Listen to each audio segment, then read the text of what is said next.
Ici Marc Baudouin, voici l'édition du 14 décembre de votre émission Info.tvc.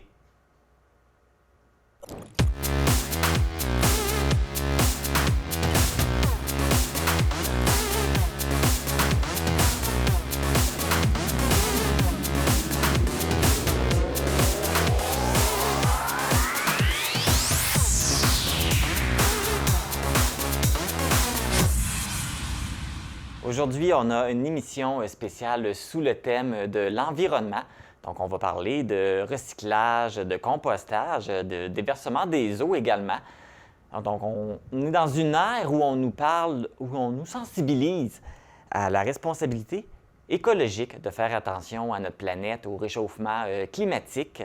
D'ailleurs, l'Assemblée générale de l'ONU a déclaré l'année 2022 comme étant l'année internationale du verre, puisque le verre est une matière qui se recycle plusieurs fois et puis qui pourrait être une belle alternative pour remplacer le plastique. Donc, avant de commencer l'émission, un petit survol de l'actualité. On va parler de la consignation des canettes. Le montant va changer en 2022 également. Les canettes de bière, de jus et de boissons gazeuses, ainsi que les bouteilles de bière et les bouteilles d'eau vont augmenter à 10 sous. Et pour les bouteilles de vin, de spiritueux et de champagne, les bouteilles vont monter à 25 sous au niveau de la consignation. Donc, pour les consommateurs, même si on va payer les bouteilles et les canettes un peu plus cher, on nous redonne à 100 % quand on ramène le matériel. On va parler également au mois d'octobre dernier, les MRC de la vallée de la Matapédia et de la Métis ont adopté un projet de plan de gestion des matières résiduelles commun pour 2023-2029.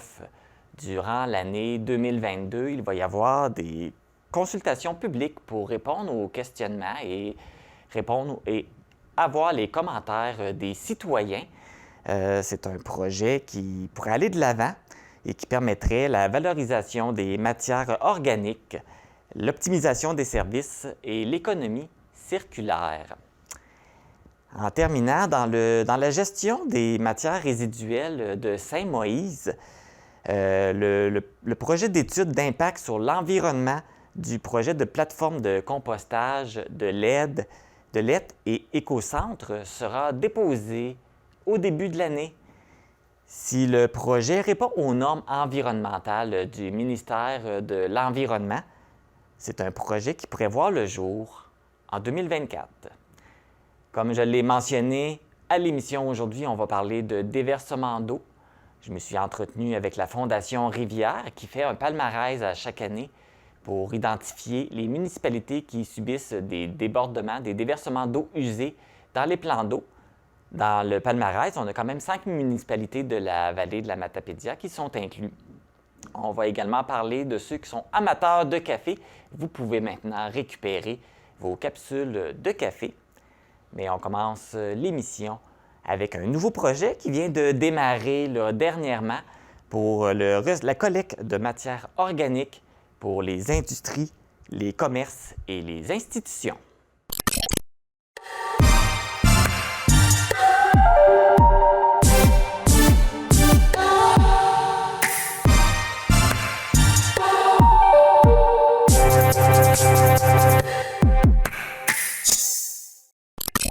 C'est en 2015 qu'a débuté la collecte des matières organiques pour le milieu résidentiel. Maintenant, c'est au tour des industries, des commerces et des institutions de la Matapédia d'avoir accès à ce service. Pour en discuter, je suis en compagnie de Anne Gauvin-Forêt, qui est conseillère en gestion des matières résiduelles à la MRC, la Matapédia et de la Métis. Bonjour Anne! Allô, ça va bien? Oui, ça va très bien, toi? Ça va bien. Donc, on parle aujourd'hui de compost, dans le fond de compostage, mais pour les industries, les commerces et les institutions. Et je pense que c'est commencé. Oui, c'est ça. On a déjà fait 2 collectes. Là. Les camions sont passés déjà 2 fois collecter les conteneurs. Donc, et ça se passe bien?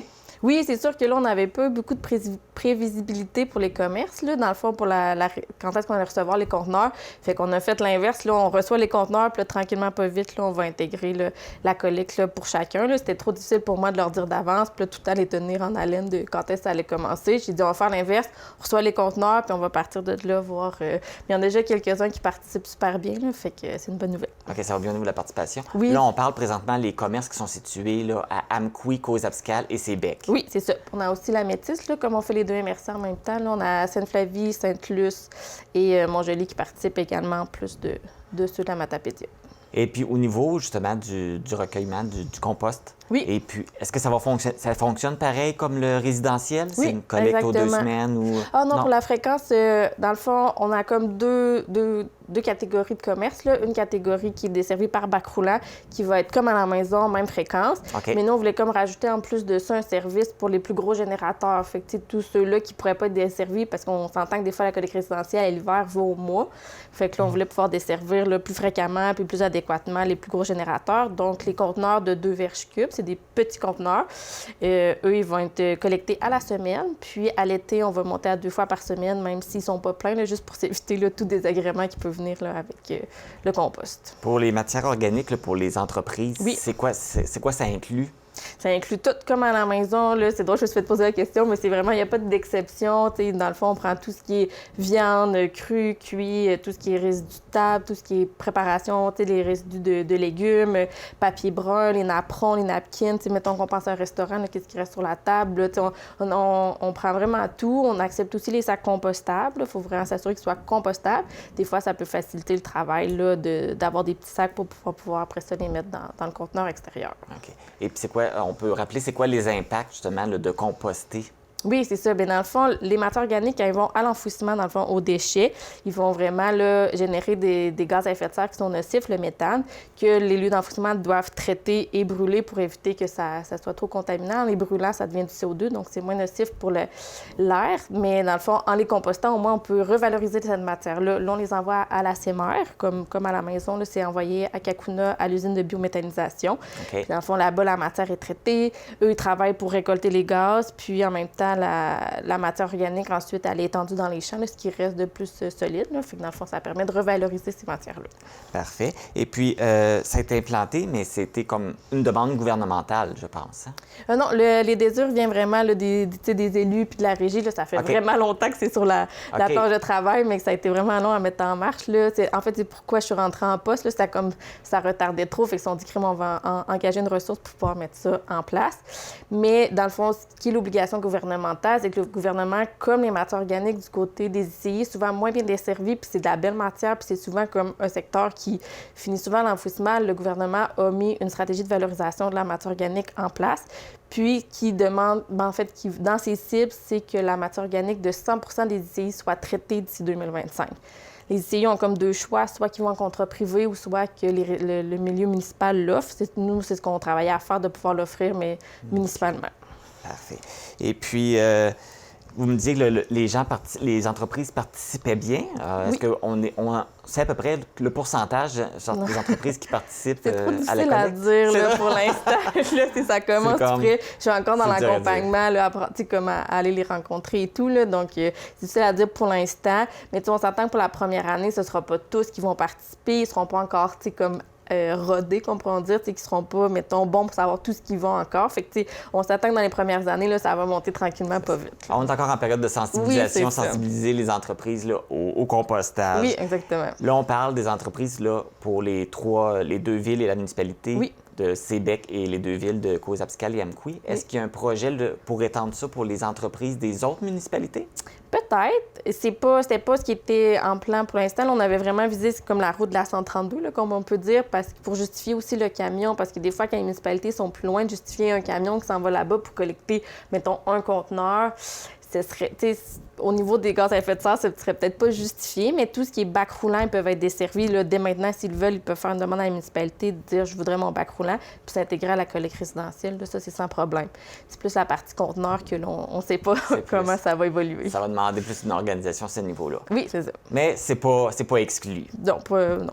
Bien, parfait. Bien, merci beaucoup, Anne. Mais ça me fait plaisir. C'est intéressant puis de voir que les gens participent aussi parce que là, on est dans une ère où on encourage de plus en plus le recyclage, le compostage et tout ça pour un monde plus vert. Oui. Bien, merci beaucoup de votre présence. Ça me fait plaisir. Et puis, bien, je vous souhaite un joyeux temps des fêtes. À toi aussi. Dans cette ère où la récupération et le compostage sont très valorisés, Nespresso Canada a mis sur pied le programme du sac vert Nespresso. Et depuis le 17 novembre, le programme est offert ici, dans la vallée de la Matapédia, et ça permet la récupération des capsules de café. Donc, pour mieux en connaître sur le programme, j'ai avec moi Catherine Gouron, qui est chef des communications corporatives chez Nespresso Canada. Bonjour, Madame Gouron. Bonjour, bon matin. Ça va bien? Oui, ça va très bien, merci, vous? Oui, ça va très bien. Donc, on vous reçoit aujourd'hui pour parler d'un programme intéressant au niveau du compostage des capsules. Pouvez-vous nous en dire un peu plus sur le programme? Absolument. En fait, c'est un programme qui est dédié au recyclage de nos capsules. Donc, on veut rendre le recyclage des capsules Nespresso le plus simple possible pour les citoyens, pour les consommateurs. Donc, cette solution-là, qui est le sac vert, en fait, ça permet aux gens de déposer leurs capsules dans le sac vert et de le déposer dans le bac directement à la maison, dans le bac de recyclage. Et puis, nous, par la suite, les capsules vont être en fait... Les sacs, en fait, vont être isolés au niveau du centre de tri. Donc, on a un partenariat dans la région avec le groupe Bouffard. Puis, on va récupérer ces sacs-là et ensuite, on va pouvoir en fait, les capsules vont subir un procédé technologique qui vont séparer le marc de café de l'aluminium. L'aluminium va être refondu et revalorisé. Donc, on va pouvoir le réutiliser. On sait, on est un grand producteur d'aluminium ici au Québec. Et puis, le marc de café, en fait, est envoyé gracieusement sur des fermes où il est utilisé comme compost là, de haute qualité. Donc, double récupération, les capsules et les grains de café, tout ce qui reste qui va servir de compostage. Exactement. Donc, si les gens font le geste de recyclage, bien, il n'y a pas de déchet qui est généré. Fait que là, vous mentionnez que les gens peuvent mettre les capsules dans le bac de récupération qu'ils ont habituellement, mais c'est dans un sac à part. Comment ça va fonctionner après le ramassage? Donc, ben, comme j'expliquais, en fait, c'est ça. Donc, à partir du moment où c'est mis dans le bac de récupération, les sacs sont acheminés au groupe Bouffard, qui est le centre de tri de la région. Puis, c'est pour ça qu'il est vert libre. En fait, le sac a été développé en collaboration avec un centre de tri pour prendre en compte leur réalité opérationnelle. Donc, il va être identifié par les gens qui font le tri sur les lignes. Donc, il va être isolé, retiré. Et puis, comme ça, ben, nous, on peut venir après les récupérer là, pour pouvoir revaloriser les matières. Donc, c'est ça, c'est le centre de tri qui va être responsable de vous remettre les capsules. Et là, Exact. vous mentionnez le sac vert, on se le procure comment? En fait, il est mis automatiquement dans les commandes ou, par exemple, si on passe en boutique, on peut le récupérer évidemment en boutique, mais avec toute commande café, il est mis là, automatiquement. Donc, il n'y a pas besoin de le demander ou de l'acheter. C'est offert, évidemment, là, gracieusement. Parfait. Tout amateur de café, quand il s'agit du café, peut obtenir son sac vert. Exactement. Et donc, c'est une première pour vous, là, cette association avec le Bas-Saint-Laurent. Comment ça s'est passé? Qui a approché qui? Très bien. En fait, c'est nous qui faisons des démarches là, souvent auprès des municipalités, des centres de tri, mais on est ouvert à avoir des discussions avec toutes les municipalités qui veulent l'offrir là, au Québec et tous les centres de tri qui voudraient avoir cette solution.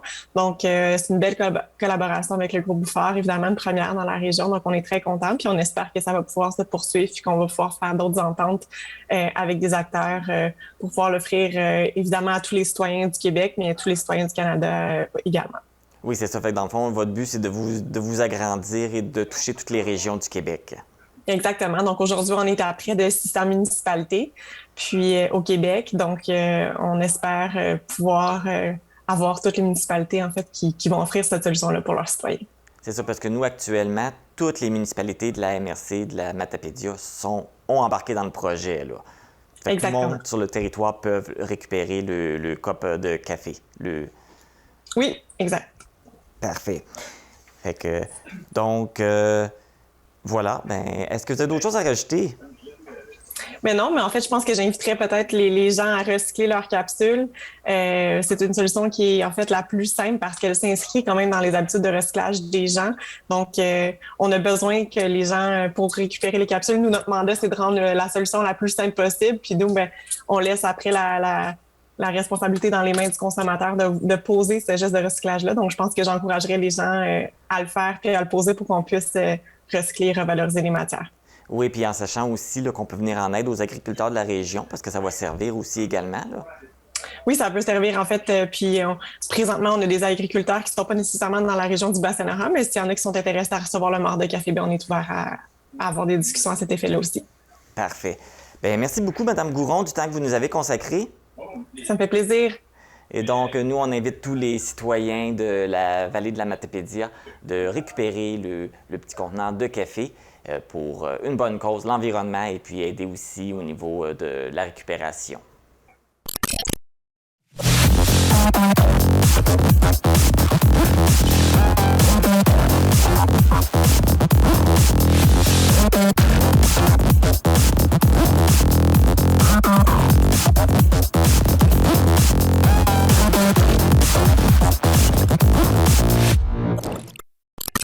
Fondation Rivière effectue à chaque année son palmarès des municipalités en fonction de l'intensité de leur déversement d'eau usée. Pour l'année 2020, 5 municipalités de la vallée de la Matapédia se retrouvent dans cette liste. On parle donc de Amkoui, Sébec, Lac-au-Saumon, Saint-Vianney et Saint-Léon-le-Grand. Parmi celles-ci, certaines se sont améliorées, d'autres, leur situation s'est un peu détériorée. Mais pour mieux comprendre la situation, je suis en compagnie d'André Bélanger, directeur général de la Fondation Rivière. Bonjour, M. Bélanger. Bonjour. Ça va bien? Oui, ça va très bien. Donc, comme je mentionnais, là, les statistiques, le palmarès est sorti. Et la première question, quand on regarde les résultats, c'est quoi qui est important à comprendre? Comment on doit les interpréter, ces résultats-là? OK. Bien, d'abord, on va parler de qu'est-ce qu'on mesure. Quand on parle de déversement d'eau usée, on parle de déversement d'eau brute dans la nature. Donc, ça va directement dans les rivières. Et ce dont il s'agit, quand on a un système d'assainissement dans une ville, on a une station d'épuration qui, elle, traite les eaux avant de les rejeter dans l'environnement. Et on a des réseaux d'aqueducs qui amènent l'eau jusque-là. Et il y a des pompes qui pompent l'eau pour qu'elle se rende jusqu'à la station. Quand il y a trop d'eau qui rentre dans le réseau en même temps, une grosse pluie, une pluie soudaine, importante, en peu de temps, les tuyaux ne sont pas assez gros, les stations ne sont pas assez fortes, alors on doit avoir des trop-pleins, comme un bain, là, quand vous avez, pour éviter que le bain déborde, il y a un trop-plein, puis là, ça coule dans l'environnement. Et c'est ça, un déversement d'eau usée. Donc, c'est un mélange d'eau usée avec de l'eau de pluie. Et on a des mesures chaque année, les municipalités communiquent au ministère de l'Environnement les mesures, ils indiquent, nous avons eu tant de déversements cette année qui ont duré tant de temps et ça a affecté quel ouvrage? Parce qu'il y en a plusieurs, évidemment, dans les différentes municipalités. Alors, ce qu'on présente, c'est ce qu'on appelle, nous, l'intensité des déversements, qui tient compte de la grosseur, de la taille de l'ouvrage, du trop-plein, ce qui est gros ou petit, et de la durée des déversements. Et ce calcul-là nous permet d'avoir une idée de la quantité d'eau usée. Ce n'est pas un chiffre absolu, parce que ce n'est pas la quantité d'eau usée qui va dans l'environnement, mais ça nous permet de comparer une ville avec une autre. Okay. Et pour faire bonne mesure, on prend cette intensité-là, on la divise par habitant. Comme ça nous permet d'être capable de comparer des petites municipalités entre elles, de tailles différentes, en disant, c'est comme la quantité de GES que vous émettez par habitant, c'est la quantité d'eau usée que ça émet par habitant. Donc, c'est le palmarès, il est construit sur cette base-là. Et dans la région, quand on se rend sur le site, on peut consulter effectivement les chiffres qui nous permettent de voir le classement dans la région, le classement entre villes de taille semblable et le classement, évidemment, et les chiffres absolus pour chacune des municipalités. OK. Donc, il faut spécifier aussi que dans le classement, plus que la municipalité est en haut de la liste, donc la position 1, c'est la municipalité qui a eu le plus de nombre de déversements dans l'année. Ben oui, en fait, c'est dont l'intensité par habitant est la plus élevée. OK. Et oui, on appelle ça le triste palmarès parce que être premier, c'est la solution. Si vous êtes le premier, vous êtes le dernier. Donc, c'est un peu pour ça qu'on appelle ça le triste palmarès. Donc, et justement, pour revenir à les municipalités qui nous intéressent, qui sont sur notre territoire, on a Lac-aux-Saumons qui est passé de la 79e position en 2019 et qui est maintenant la 49e en 2020.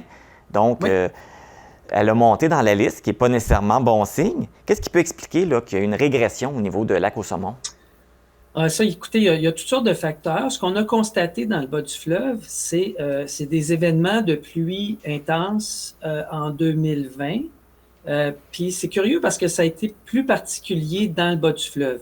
Donc, plus d'événements de courte durée avec beaucoup de pluie qui ont pu causer des déversements. C'est difficile d'expliquer. Le palmarès nous permet de dire, dans le cas de Lac-aux-Saumons, effectivement, le rang a grimpé, même si l'intensité globalement n'a pas changé beaucoup, mais en théorie, en 2020, il y a eu moins de pluie qu'en 2019. Et donc, on peut constater ça. Fait que ce que ça nous indique, ça nous permet de poser la question. Il y a 3 ouvrages de surverse à Lac-aux-Saumons et la municipalité mesure bien les déversements. Le nombre, il y en a eu beaucoup. Là. Il y a eu 27 déversements pour 3 ouvrages de surverse. Ça, c'est beaucoup. Là. OK. Parce que normalement, ça ne devrait pas déverser si souvent. Fait qu'il faudrait vérifier c'est quel ouvrage qui a déversé, qu'est-ce qui a pu se produire. Saint-Vianney, par contre, s'est amélioré considérablement. Donc, on peut présumer qu'ils ont fait des travaux sur leurs différents ouvrages. Fait que chez vous, dans le fond, quant à ces différentes municipalités-là, je dirais qu'il y a Saint-Vianney, Lac-aux-Saumons et Sayabec, comme vous dites, qui doit être à surveiller. Sayabec s'en sort assez bien, mais Lac-aux-Saumons, Saint-Vianney, c'est un peu embêtant parce que dans le cas de Saint-Vianney, même si ça s'est amélioré, on est quand même à 20, l'intensité de 20 par habitant, là, c'est quand même beaucoup. Là. 27e, le rang pour l'ensemble du Québec, c'est pas très, très bon. Non, puis Saint-Vianney, pour une population de moins de 500 habitants, il y a quand même eu 38 déversements. C'est quand même beaucoup, me semble. Oui, bien, écoutez, ça, c'est la triste réalité au Québec. Les petites municipalités sont pénalisées par rapport aux municipalités moyennes. Parce que réparer des conduites ou réparer des problèmes comme ceux-là, ça coûte le même prix que vous soyez à Montréal ou que vous soyez à Saint-Vianney. Okay. Donc, évidemment, le ministère le finance, mais le ministère finance à 85 %. Mais on ne parle pas de budget énorme là, dans ces petites municipalités-là. Donc, elles sont désavantagées. Ce qu'il faudrait regarder aussi à Saint-Vianney, c'est l'âge de la ville. Est-ce que c'est une vieille municipalité ou une municipalité plus récente? Je ne sais pas, est-ce que c'est une vieille municipalité? Est-ce qu'il y a des vieilles habitations, des vieilles rues? Je pourrais pas vous donner l'information immédiate. Je ne sais pas si... Oui, c'est une vieille ville. OK, bien ça, c'est les vieilles municipalités. Oui, elle a plus de 100 ans. Ah, OK. Bon, bien ça explique aussi un des problèmes. Dans les vieilles villes, ce qu'on faisait, c'est qu'on avait ce qu'on appelle des réseaux unitaires. Okay. On faisait plus vite pour que ça coûte moins cher. Comme l'environnement, c'était pas trop une préoccupation dans ce temps-là, les tuyaux d'égout et les tuyaux de pluie, d'eau pluviale, se rejoignent ensemble et ça s'en va dans le même tuyau. Alors, quand il pleut, bien là, ça va déborder partout. Les nouvelles constructions, on va séparer les réseaux, fait que l'eau pluviale va s'en aller dans la rivière, c'est elle qui va déborder, puis les eaux usées vont être traitées. Donc, Saint-Vianney a ce problème-là, probablement, ce qui pourrait expliquer en partie l'intensité. Ensuite, ce qu'il faudrait creuser avec la municipalité, c'est de vérifier quels sont les ouvrages qui débordent, puis s'attaquer à ceux-là spécifiquement. Okay. Donc, dans certains cas, il y a des solutions simples. Tu sais, s'il y a trop d'eau qui se rend dans le réseau, bien, mettez du gazon pour qu'il y ait moins d'eau qui se rende dans les égouts. Okay. Là, si tu plantes, on appelle ça dans le monde de l'environnement, on appelle ça des infrastructures vertes. C'est très sexy comme façon de parler. Oui. En réalité, c'est enlève de l'asphalte, mets un peu du gazon, dirige l'eau vers le gazon, l'eau va être absorbée, elle ne viendra pas noyer les réseaux. OK, ça, c'est quand même des solutions qui sont plus simples pour les municipalités qui ont peut-être moins les finances de faire des gros travaux, là, comme vous mentionnez, de séparer les eaux pluviales avec les eaux des égouts. Oui, parce que séparer les eaux pluviales des eaux d'égout, ça veut dire creuser des rues, là. Oui, c'est des gros travaux d'envergure, là. Des travaux d'envergure, exactement. On parle de... Et souvent, c'est ça. On parle de plusieurs millions de dollars, j'imagine, pour faire ces genres de travaux-là. Oui, oui. Alors, tu sais, plusieurs millions à 15 ça monte vite sur un budget d'une ville, là. Oui, tout à fait. Là, on a parlé un petit peu de ces becs aussi, mais là, on a Amqui puis Saint-Léon-le-Grand. Mais quand on regarde la liste, ça va quand même bien pour cette ville-là puis cette municipalité-là. Ben oui, ben oui. Quand on est 319e sur à peu près 407, je peux dire ça va bien, là. Tu sais, dans le Bas-Saint-Laurent, 363e sur 409, on est pas mal dans les meilleurs. Et ce qui est intéressant à remarquer, puis je tiens à le souligner, on a mis une note sur la qualité de la mesure. Okay. C'est-à-dire que, alors vous voyez que toutes les municipalités dans le Bas-Saint-Laurent ont du A+. Ça, la qualité de la mesure, ce que ça nous permet de dire, c'est que d'autres, par exemple Sherbrooke, ont un bon classement. Mais Sherbrooke ne mesure pas les déversements, n'a pas d'enregistreur électronique. Okay. Donc, il en laisse passer quelques-uns. Fait que ceux qui mesurent bien sont pénalisés. Fait qu'ici, ben, on voit qu'ils ont bien mesuré et en soi, ben, ça confirme qu'ils travaillent bien. Donc, tant mieux. Puis, ben, qu'ils continuent comme ça, mais qu'ils donnent des trucs à leurs voisins, ça va peut-être être une bonne solution aussi. Bon, ben, finalement, de bien mesurer, même si ça a des avantages dans la liste, ça donne des avantages d'un autre côté. Oui, oui, c'est essentiel qu'on mesure bien. Il faut bien mesurer. On tenait à le mettre en lumière parce que nous, ça fait longtemps qu'on exige du ministère de l'Environnement qu'il soit plus sévère pour l'ajout de mesures. Parce qu'évidemment, ce qu'on mesure bien, ça nous permet d'intervenir. OK. Donc, même s'ils sont dans la liste, ils sont quand même bas dans la liste, ça va quand même bien. C'est très bon, là. Saint-Léon, Amqui, ça va vraiment très, très bien, là. Parfait. Il n'y a pas de doute. Même Saébec, je m'excuse, Saébec a quand même une intensité très faible. C'est vraiment Lac-au-Saumon et Saint-Vianney qui sont à surveiller. Ils pourraient mettre en place là, des solutions comme vous mentionnez. Mis à part celles que vous avez mentionnées, est-ce qu'il y a d'autres solutions qui peuvent être mises en place aussi, qui sont moins coûteuses? Ben, parfois, ça peut être une séparation des réseaux dans les maisons, dépendant de comment c'est fait. Dans certains cas, les égouts pluviaux des maisons sont peut-être connectés sur les réseaux sanitaires.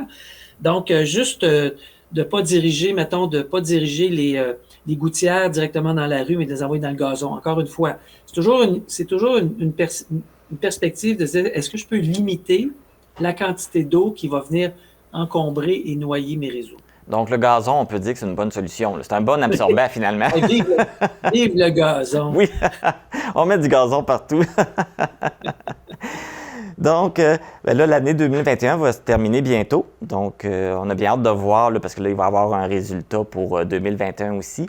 On a bien hâte de voir s'il va y avoir des améliorations ou des régressions là, pour nos municipalités. Donc, ça devrait sortir à la fin de l'année 2022, je suppose? Oui, on devrait sortir ça quelque part en septembre. C'est parce que les données sont rendues disponibles en été d'habitude. OK. C'est l'été que vous êtes capable d'avoir toutes les informations exact. Pour évaluer. Bien, merci beaucoup d'avoir répondu à nos questions, d'avoir accepté notre invitation, de nous avoir expliqué. Là, c'est plus clair si on va voir le site. On ne panique pas tout de suite quand on voit les chiffres. Donc, merci du temps que vous nous avez consacré pour les explications, M. Bélanger. Merci, ça m'a fait plaisir. Donc, si vous êtes intéressé à en savoir plus ou aller consulter la liste, vous pouvez aller voir le palmarès qui se trouve sur le site Internet de la Fondation Rivière. Informatique Barrest est responsable de l'entretien du matériel informatique de votre TVC. Informatique Barrest, vente et réparation d'ordinateurs, services commercial et résidentiel. 418-629-INFO.